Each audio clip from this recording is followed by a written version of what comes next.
I think in India, we already had four coronas, four varieties of coronas. And when the doctors won't understand, it is not malaria, it is not typhoid. Oh, don't worry. You are sneezing, you have a bit of cough and this thing. It's some unknown virus. So you take this thing, take this precaution, go and do gargling, take steam, etc., etc. So there were viruses earlier also, but this is a new virus, as you mentioned very clearly. Also, even entering into this whole debate if it is artificial or through lab or it is through humans. And up till now, what you said, that is the truth until it is proved otherwise, that it is from maybe some animals or birds to humans, and then from humans it can go to any species. That's true. You gave all the details, all the facts, all the anarchy and chaos what happened. So I am not speaking about that, but I definitely want to say uh, why this confusion, why this unscientific approach, why these myths and superstitions that you can use cow dung, you can use cow urine, you will be okay, do this, do that, you will be okay. And then our own health minister, now and then he gives proper statement, but most of the time what he is doing is actually adding to confusion and adding to anarchy. And being a health minister, going and inaugurating a coronil of Baba Ramdev, so what can understand the kind of health minister we have. But why this anarchy? Why this chaos that even a country like Bangladesh gave 4 days to the people, that we are going to have severe lockdown. You may go wherever you have to go back to your homes and all. Even South Africa gave 3 days. Another country gave 7 days. But in India, it was just 4 hours and then complete lockdown. Because Mr. Narendra Modi does everything just before the night is to begin around 8 o'clock. Some brainwave and then he decides to do, or maybe some kind of understanding he has why he does it. He did it with demonetization, he did it with GST, and he did it with the lockdown also when COVID-19 happened. Here I must mention, this is true that WHO never asked for lockdowns. Neither WHO said that it is a disaster management act of different countries should come into being. They declared it as a health emergency. And in health emergency, there was no need of invoking 1897 Act in India. There was no need. Neither there was any necessity to invoke Disaster Management Act because it was a health emergency. Our government did not want to deal it with a health emergency because if it will be health emergency, they would have not allowed for export of necessary equipments which were needed for handling in Indian situation. They allowed export of that even after this health emergency was declared on 1st January 2020. And in India, the first case had already come in the state of Kerala in January end. But why our government did not share any information with the people, did not take parliament into confidence, political parties, all the movements, trade unions, or the farmers, or the social movements, they did not take anybody into consideration, neither they consulted them. Also, they made a maybe calculated risk or calculated move or a sort of conspiracy. I don't know what we should refer it to. But this was there that they ignored epidemiologists. They did not want any kind of advice of experts. They did not set up any experts committee. And it was the politicians and several buffoons who follow blindly the government, who were dealing with this situation. So if we are today talking of chaos and anarchy, and the kind of responses which the government wants to give to next variant of this COVID-19, as you said, it is not a new virus, it is variants of that. So you have explained it very beautifully as far as that is concerned. So this all is because you remember Parliament was on, Parliament was not taken into confidence. Government was busy in welcoming Trump. So the real issue was when the virus was coming from outside, where the government should have done its homework. The homework was all those people coming from outside and asking them to quarantine at home for 10 days or 14 days or 21 days, whatever it is. Those individuals who were necessary to be checked so that it doesn't spread in the country, that was not done. And I don't know how many people, the team, which about 4,000-5,000 people who came when Trump visited India, there was no check, nothing was done. Rather, Narendra Modi was busy in having Namaste Trump campaign over there. Then Delhi elections were there, and all kinds of vicious communal propaganda was going on, and that also resulted into calculated, engineered riots in the capital city. That's what happened. And the government was still busy in seeing to it on whom the blame to be put. Government was busy in toppling the governments which were non-BJP governments.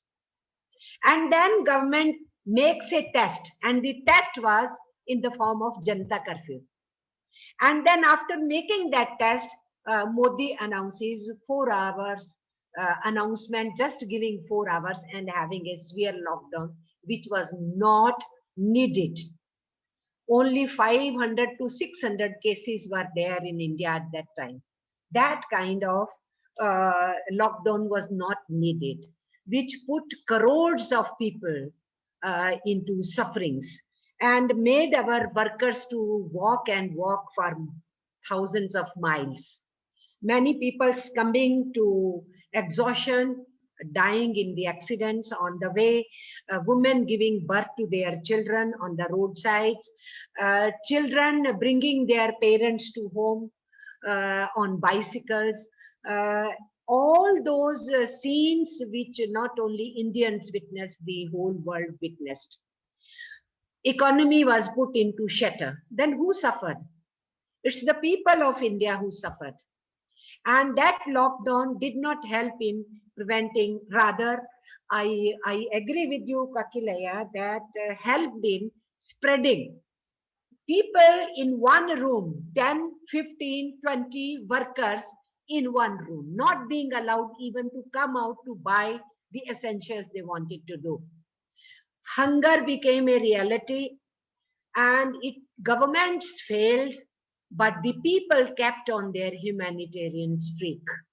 And it was social organizations, it was trade unions, it was some religious bodies, it was individuals, it was philanthropists who came out in the field and helped the people. The government failed everywhere. Not only that, the government used Disaster Management Act to humiliate our workers. They were beaten, there were chemical spray on them, the food was given to them, offered to them as if they are offering to animals. Many of them were allowed to die because of dehydration while walking on the streets and all that we saw. But all this chaos, I have not forgotten his statement. After that lockdown, very next day, the Prime Minister was addressing in Banaras and to the Banaras people. And what did he say? He said, हमने महाभारत 18 दिन में जीत लिया, हम corona 21 दिन में जीतेंगे. So Mahabharata war was won in 18 days, and this corona victory over corona will be in 21 days. So if head of the government is spreading this kind of a myth, unscientific approach, non-serious approach, sadist approach, letting the people suffer and then not using it as health emergency, because if you use health emergency as a term, then you are accountable to provide health services to the people and to follow the protocol, the medical protocol, to deal with this whole situation, which this government didn't want to do. And that's why we are very clear as AITUC, this Disaster Management Act was purposely used, and the purpose was to contain the progressive movements, the trade union movements, the movements of other sections of the society, to contain them and then to push their own agenda of neoliberal economy, attack on the public sector and the public services.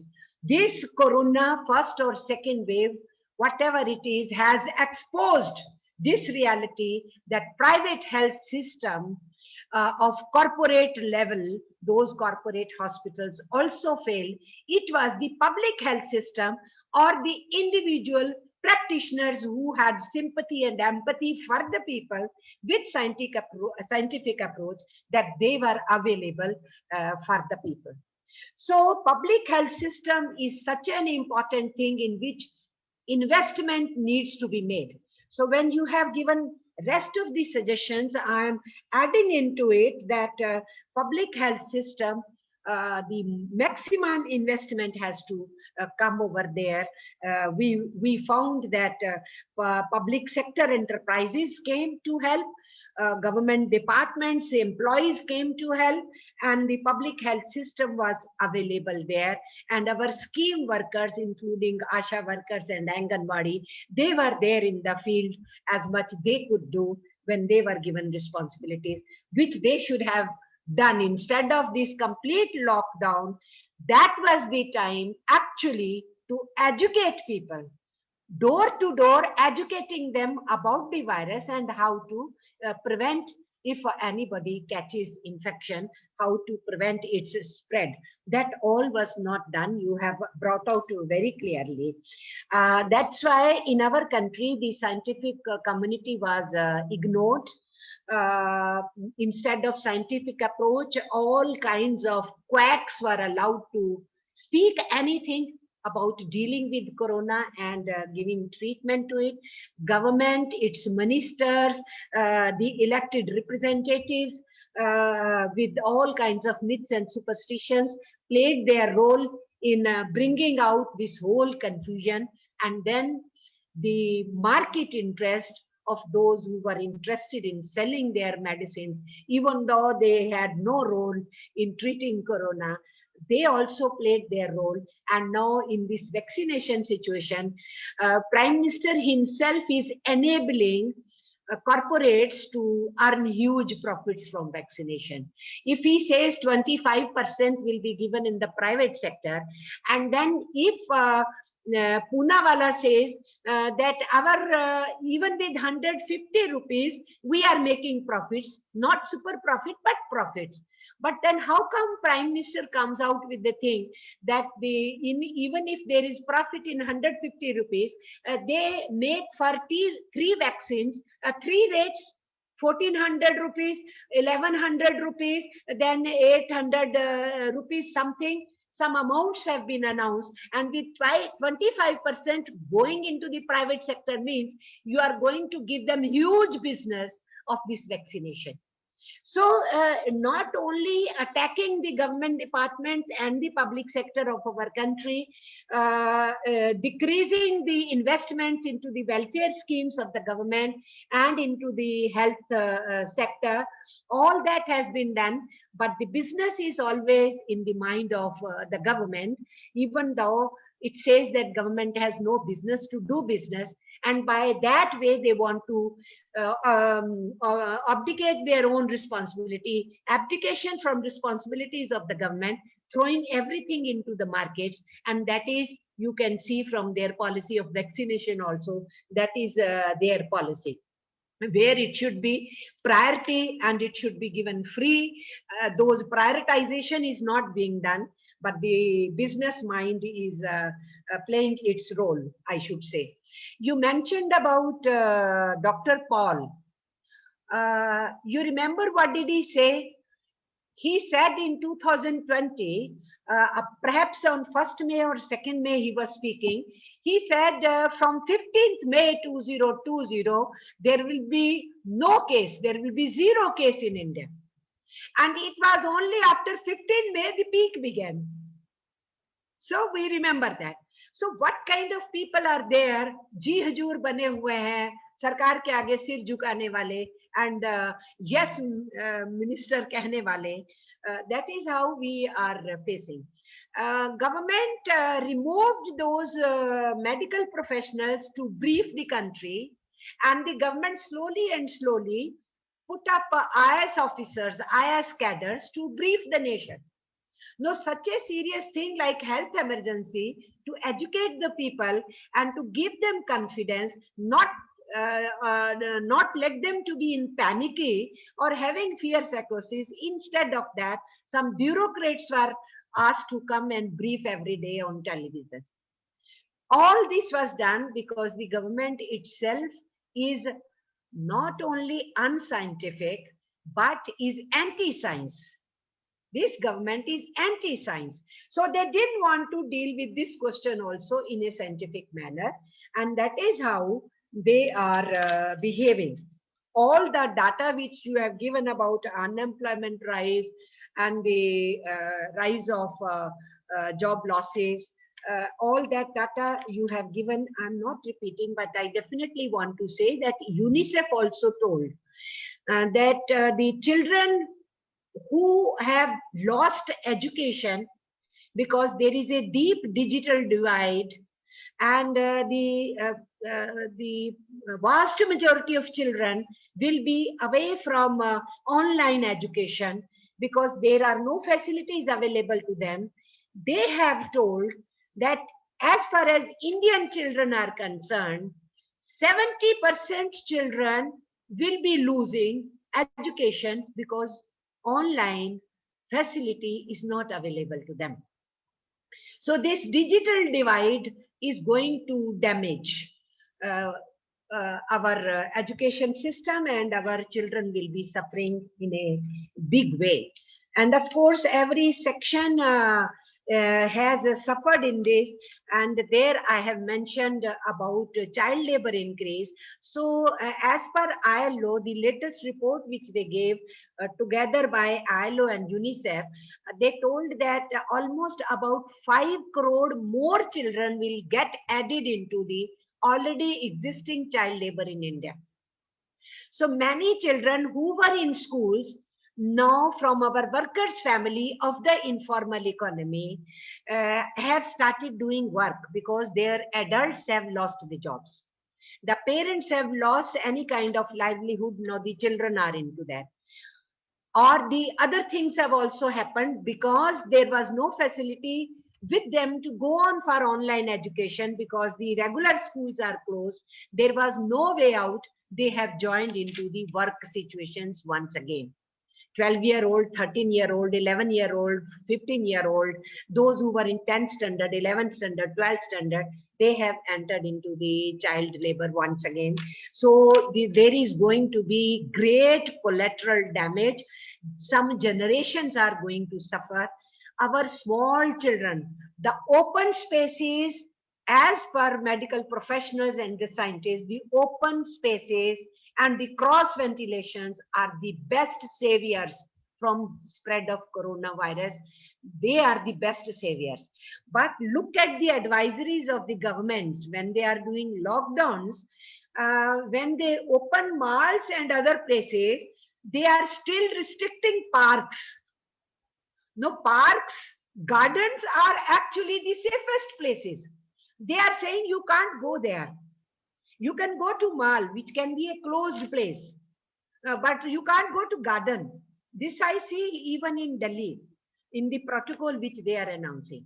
So their protocols in regard to medicines, their advisories or their protocols of lockdowns and all, they all have no scientific basis. So on your analysis of this situation, I would agree with that kind of analysis what you gave. And I think it is important our children should not lose. I can understand the parents have anxiety. They fear that their children will catch disease. All those fears are there. It's not that they are not there. But then the question is working on those fears, making those fears to go away, and proper protocols for the schools, how they will be handling those children, and how the teacher and students and the interaction among children will be there, teaching them for future also, because the kind of environment ecological changes happening, and the food habits changes happening, all kinds of pollutions happening, adulterations happening, there will be many more health emergencies in future. And the governments, instead of preparing for our health system and the scientific temperament of the people, want to keep them chaotic and unscientific and absorbed into myths and superstitions that will be more dangerous. So our children having a psychology of fearfulness will be dangerous for their growth itself. It's important that they intermingle with each other, they play with each other the way they were playing earlier. So to be with their peer groups, it's important. Elder children will learn fast. The younger children can also be made to understand. Many children have started thinking, those who were born during this period or were just born 6 months or 1 year before, they think that this is part of their dress. As you wear chunni or salwar kameez or sari or anything, this is also as if it is part of dress. And those small kids say, where is my mask, when they have to go out? So it's how you will be teaching the next generation is important. So locking down or shutting down will not help. Our economies will further will be doomed, and this government wants to throw everything on the head of COVID. Even though economy was going down even before COVID-19 happened, India was showing very poor economic status, and unemployment rate was rising, employment generation was going down, situations were in anarchy, even service sector was showing downward trends. All that was there. And now suddenly government will try to say that it was because of COVID that all these economic sufferings has come. But these sufferings were imposed by the government, and the economy has been shattered, I should say, with the kind of approach the government had. So with all these comments on your presentation, I think it is important that the political parties, the trade unions, the social movements, even our farmers who were in agitation, I should say during the first wave, this is true that the corona instances were not happening there. But in the second phase, when these things spread to the villages, rural areas, and from cities it spread over there, and there were no precautions of spreading it, making your precautions so that nobody infected is able to give this, pass on this infection to you. The cases did happen there also. And that was the time when the doctors teams who were going every week there and helping them, all the doctors team who were permanently stationed themselves there to help the Kisan movement and taking care of their health, they started telling them that you take precautions, these are the precautions, these are necessary, you should take, we are with your agitation, it is a historic movement, it has to continue, no excuse should be given to the government to throw you away from this agitation which you are leading, you should succeed in your demands and all. It will be good that you succeed, then the other sections of the society will also gain confidence. So that was there. So it's important that this education is information is disseminated, this education is given to all sections of the society, especially beginning with the vulnerable. It can begin from our offices to our unions, to our membership, through membership to the families, through the families in the bastis. It can percolate down, beginning from top to bottom, and it is not difficult. When we prepare for strikes, we do it from top coming to the bottom, reaching the common worker. We do that. And these days we are saying that is not sufficient. You want to succeed your trade union movement, you have to be with the people and you have to seek help of people. So it has to be going beyond your membership of workers or those who are not members but only workers and employees of the industry. You have to reach them and you have to go beyond.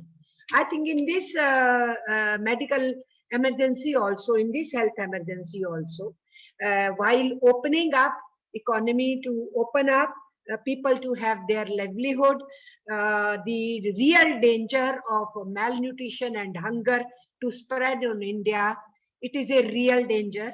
It is not untruth because now what Supreme Court talked about, not only this cash payment, but they also made some observations in regard to Food Security Act and something to be given under it. But that will not be sufficient. You have to have a universal public distribution system. You have to cover almost uh, uh, as many families with ration cards without any conditions of linking with Aadhaar card, so that almost about 120 crore population should be able to have access to this food and food related other essential commodities. That is why these farm laws must go, because it also has Essential Commodity Act, and the government has already removed several of the items out of Essential Commodities Act, and the hoarding will be allowed. And this COVID lockdown, the first lockdown, and these second lockdowns have further damaged the livelihood of the people, and it will have a triggering impact on this whole hunger index of the country. We are already very bad, and once the hunger spreads, then this will attack our immune system. And immunity is a must, as Kakilaya you talked about, how our immune system works, and why it was so that corona did not spread in the working masses who are doing hard work. It did not spread in them in the first wave. It did not spread among farming community, the agriculture labor. It did not spread even in the migrant workers in the first phase until they were caught because of infected by somebody else. This all happened because of immunity of their bodies, even though they get very less, as much they should get nutritious food, they are not getting because of want of money they have. So if this hunger spreads, our immunity process of Indians will be under attack. And that's why we have to come out of, as a trade unionist, I'm talking to our trade union comrades also, because many of them are attached to today's webinar. They are attending as audience, they are attached to. They have to understand our battle of AITUC is not only limited to our wage negotiations or our job security or workplace occupational safety health issues only. It is something more than that, because we are AITUC. We were born during freedom movement of our country, and we were born out of that struggle, the question of survival of our working people at that stage. We came out with the idea of right to dissent, right to democracy, right to freedom of expression as part of first constitution of AITUC, which was adopted in the second conference in 1921. It was not only wage issue, job security, working hours, social security, no child labor, means children should be in school, maternity benefit. Not only that, our constitution also had right to dissent, right to freedom of expression, right to unionization, and right to collective bargaining, and right to democracy.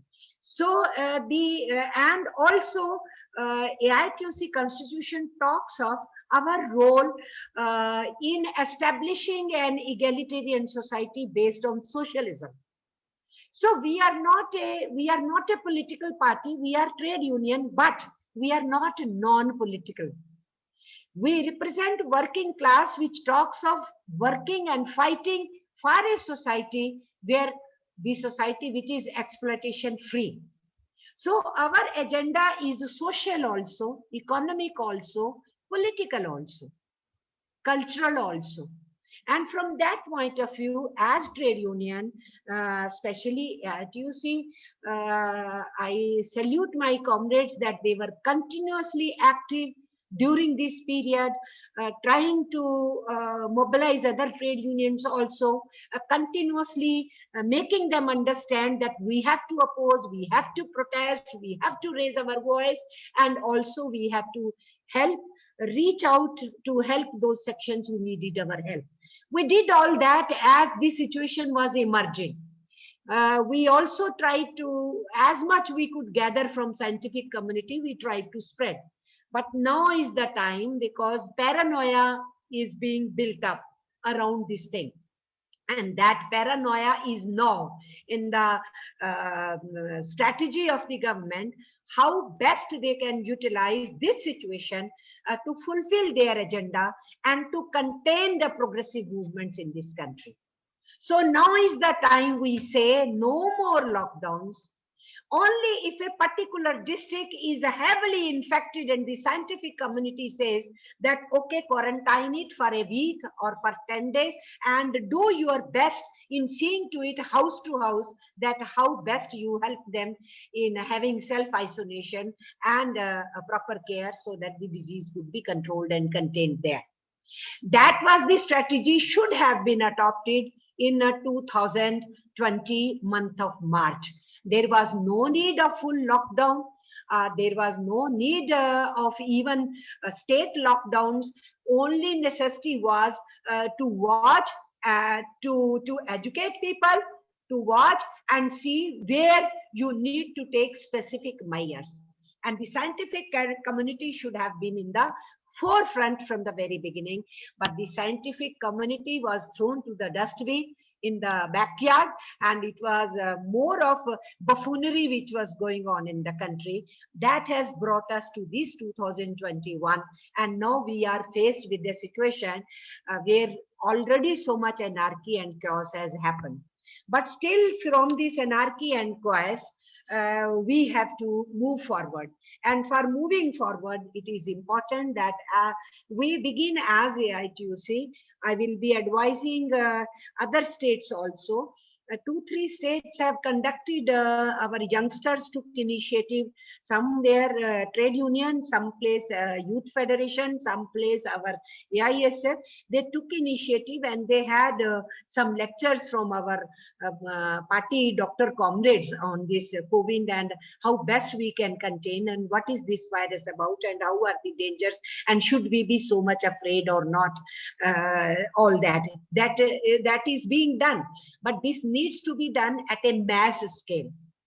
It should be done at a mass scale, of course, through webinars, of course, and wherever opening up is there, even if possible, at physical level where there is no severe lockdown, even at physical possible level, union-wise, gathering with 50 people, 100 people, 150, training the trainers in a way so that they can further spread the message down below. So, Vijay Bhaskar, many congratulations to you for having this webinar, and also Comrade Babu from MS Krishnan Trust, taking this initiative along with the ITUC, organizing this webinar. These slides which Kakilaya has presented, making it in your Kannada language, and I will tell Kakilaya to further simplify it and give comments and all, if that should be made a readable material while spreading message along with that readable material to those who will become your campaigners themselves, explaining about it. That should be done. And if that material gets ready, we will also try to produce it in Hindi from AITUC Center. As AITUC publication, we can bring it out. in a simple form, when we have to approach the common people, what this COVID actually means and what its variants mean, and how it can be contained, and what are the best methods, and how lockdowns have not worked, and how the vaccination process is important, but for which groups, but how it is should not be compulsory and coercive, and how we can do about it, why the schools must open, why the colleges should open, why the economy must open now, and how to really mitigate this whole miseries of the people who are now without bread, without any job, without any livelihood. And this whole question of hunger will become more serious if such kinds of lockdowns will persist, and the people won't have their earnings and all, and that hunger will damage our immunity, and if immunity gets compromised, then if more viruses come, then we will not be able to save. I would also say that in the beginning there should be one para Kakilaya where we should be able to say that we had Spain virus, which was called as Spanish flu in 1918, and out of almost about 20 crore population, 1 crore and 20 lakh Indians had died in that. We were the biggest population which died during that period. There was no communication, there was no medicines available, there were no ways how to handle the situation. But now we are in 2021, latest scientific gazettes available, medicines available, knowledge available, all that can be utilized. And even if the virus is much more severe, even there can be methods of handling those viruses also. Human being has learned so much from the previous thing. In 2015, it was being told already it is nearing 100 years. So some kind of serious viruses keep mutating. Some serious mutation can come and it can threaten the human population. So we should prepare ourselves, and our health systems should be robust in handling this situation and knowledge about it. But the governments ignored it. Most of the governments ignored it, but the business community started preparing it for their future profits. That is also true, which now we are finding that the things are getting exposed. So in such a situation, we should be able to give a para. We need not afraid these viruses come, and it is a cycle which we have been seeing in 19th century and then in 20th century, and now this is 21st century. And already for last 20 years, we were facing corona in various forms, including Ebola.